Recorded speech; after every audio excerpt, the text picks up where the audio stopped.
Nào một mấy nè. Giờ nè.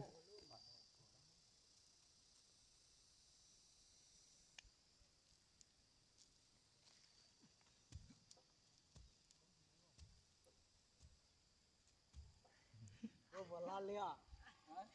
On tao làm nào.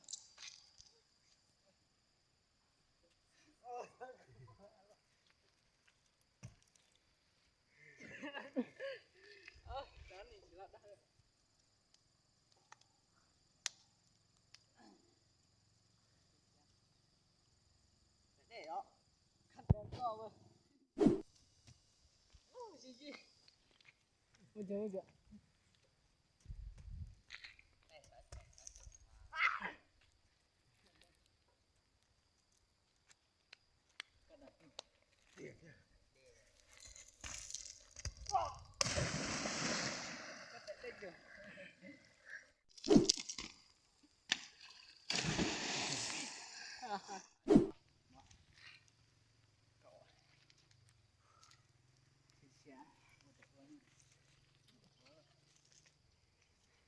Ano?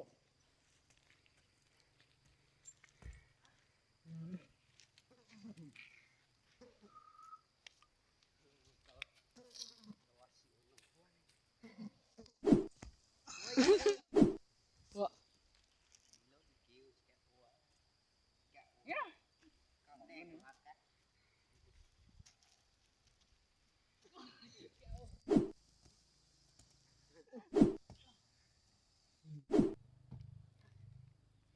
Canh.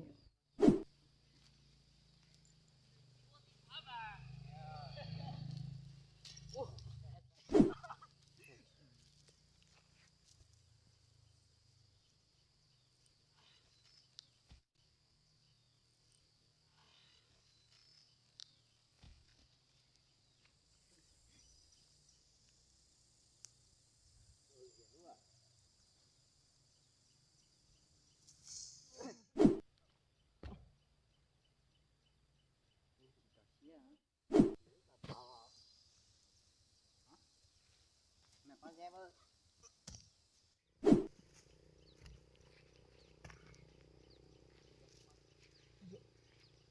What?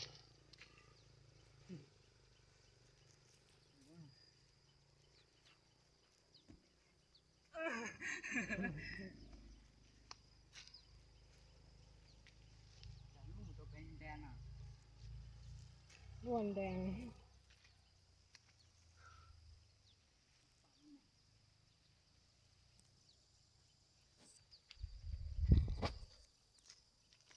Chợ.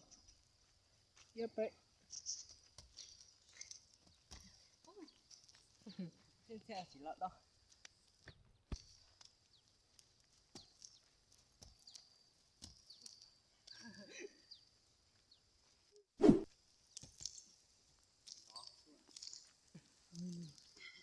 Ủa ra à?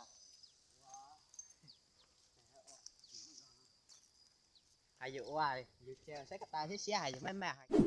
Ủa?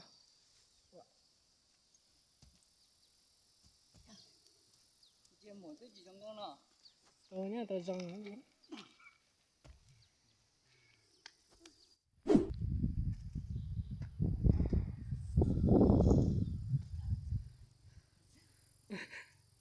Cái gì vậy?